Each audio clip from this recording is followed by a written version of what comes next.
ano ang aksyon ng ating kapulisan. At kaugnay nga dyan, Lakay, inalerto na ng PNP ang mga unit kasabay ng pag-convene ng Senate Impeachment Court. Alamin natin ang detalye Akala ko na ba yan. naman inareto ang kapulisan para mahuli si Bato. Baka, of course, may ibang ano din yan, Lakay. Baka malay mo, hinahanap na nila. Ayan. Alamin natin ang detalye mo, Lakay. RH52, Edniel Parosa. Edniel. Nakalerto ang pulisya sa Metro Manila at ilang key location sa ibang lugar kasabay ng pag-arakada ng impeachment hearing ng Senado maya-maya lamang para kay Vice President Sara Duterte. Ayon kay PNP Chief Police General Jose Melencio Nartatis Jr., bukod sa Senado, nakabang ang PNP sa mga posibleng demonstrasyon sa ilang lugar sa Davao City. Sakali kasing matuloy, ay inaasahan ng otoridad ang mataas na emosyon mula sa mga realista maging sa mga supporter ng nabanggit na politiko. Sa kasalukuyan, naka-heightened alert ang buong PNP. Wala nang ibaba ito sa full alert status dahil sa nangyaring putukan sa Senado nitong Mayo 13. Nagpapatuloy naman ang investigasyon sa nangyaring shooting incident sa pagitan ng Senate Sergeant at Arms at driver umano ng National Bureau of Investigation. Kabilang sa bagong utos ni General Nartates ay ang pagsasagawa ng internal investigation doon sa akusasyong ineskortan daw ng Pasay Chief of Police si Senator Ronald De La Rosa noong nakalabas o nakatakas ito mula sa Senado sa harap ng bantang pag-arasto ng International Criminal Court. Patoy kasi sa mga nag-viral ng video ay may lumabas na puting police vehicle mula sa Senado bandang alas 3 na umaga. Pagtapos ng paglabas ng itim na van ay hinalang nagkarga nga kay Senator De La Rosa 2:30 in the morning nung nangyari itong nasabing tensyon sa Senado. Umamin si Pasay Chief of Police Colonel Joselito De Sesto na siya yung sakay ng police vehicle pero ito nang ganyang para ito eskortahan ang hinahanap ngayong senador. Nang tanungin naman ang PNP kung may posibilidad ba o kung pwede bang i-custody ng Campo Crame ang kanilang dating PNP chief. At ngayon senador na nga si Senator Bato, ang kanila lamang may clean tugon ay no comment sa ngayon. Mamaya ay subukan pa rin natin mahingan ng napahayag itong pulisya kaugnay pa rin ng update sa investigasyon sa Senate shooting at partikular na rin yung sa mga itatanong. Ito nga sinabi ni Senate Security, suspended Senate Security Head Bajo Plasca na di umano'y narinig niya si General Nartates na pinakinggan si Senator Bato de la Rosa doon sa kanyang request na magpakostody lamang sa otoridad ng pambansang pulisya. Edniel. Ako sa Edniel Parosa. Yes, Lakay. Siguro bago pag-usapan yung custody, hanapin muna si Bato. Ayan. Anong sabi ng PNP? Ang hina naman ng intelligence nila, ha? Hindi ba alam kung nasaan si Bato?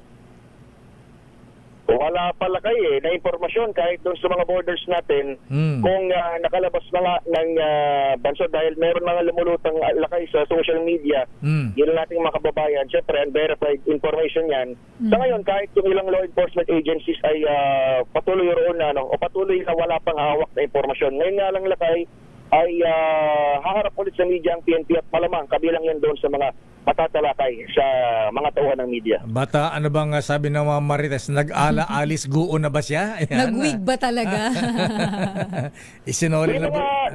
May mga unverified information na nakalabas nga daw ng bansa. Pero kapag tinatanong naman ng Bureau of Immigration, wala silang records. Pero kaya nga yung sabi mo nga lakay, malaalis ko, wala naman din talagang record yun nung nakalabas ng bansa. Alam mo, Edniel, pagka tatakas ka, nakuha sa ibang bansa. alam mo kung tatakas ka, hindi ka dadaan sa immigration. Magkaka-record ka dun eh. Saan siya matatakas na dadaan pa sa airport? Pwede mo backdoor. Kaya ngayon ay may mga usap-usapan din nga lakay doon sa pinaputok ni General Plasca bago siya masuspindi ng ombudsman. Ito nga narinig niya raw na pakiusap ni Senator Bato sa PNP na magpakostody lamang. Pero yan ay ayaw pang sagutin ngayon ng PNP. Lahat ng yan lakay, asahan natin matatalakay lalo pat mainit pa rin ang usapin dito sa mataas na kapulungan ng Kongreso. Alam mo, Edniel, sa nangyari kay dating Pangulong Digong Duterte, wala na mga custody na ganyan. Kung magpapakustody, kung ICC na ang nandyan, kita mo kay nangyari kay dating Pangulong Digong, ayan, ala rin, ayan.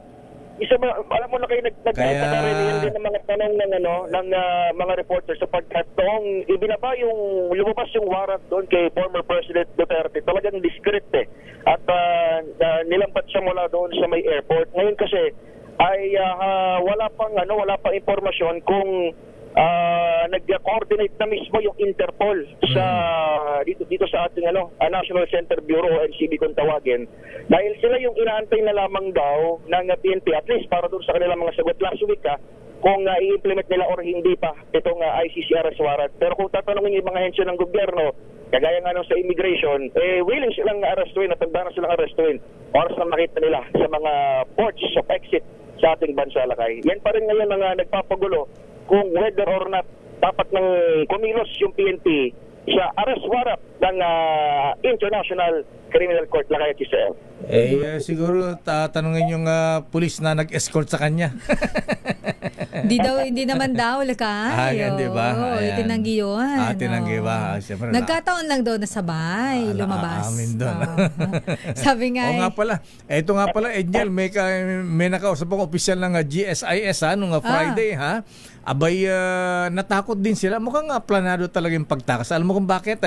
May mga almost mga 20 individuals, kalalakihan, dyan sa GSIS, nakahijab. Parang para mga ninja. Yung mukha. Yan. Usually, Muslim ang nagsusuot nun. Kaya natakot din yung mga taga GSIS. Ba't may mga tao taga ganito rito? Nandun sa loob ng building. Ayan. Kaya humingi sila ng tulong sa NBI. Ayan. Okay. First hand information yan sa ating bubit yan. Na nandyan mismo sa GSIS. Ayan. Okay nga, Roda. Follow up natin, Lakay, ngayong araw na ito sa first meeting dito sa Camp Crame. Wala rito sa PNP headquarters. Ako si Edniel Parosa, DZRH. Una sa Pilipinas, una sa Pilipino. Maraming salamat, Edniel Parosa. At siyempre, ang slogan ngayon ni Senator Bato de la Rosa, hindi siya magpapakusi sa PNP, Edniel, Sister L. Sabi niya, catch me if you can. Hindi. Ano? Run for your life. Dummy.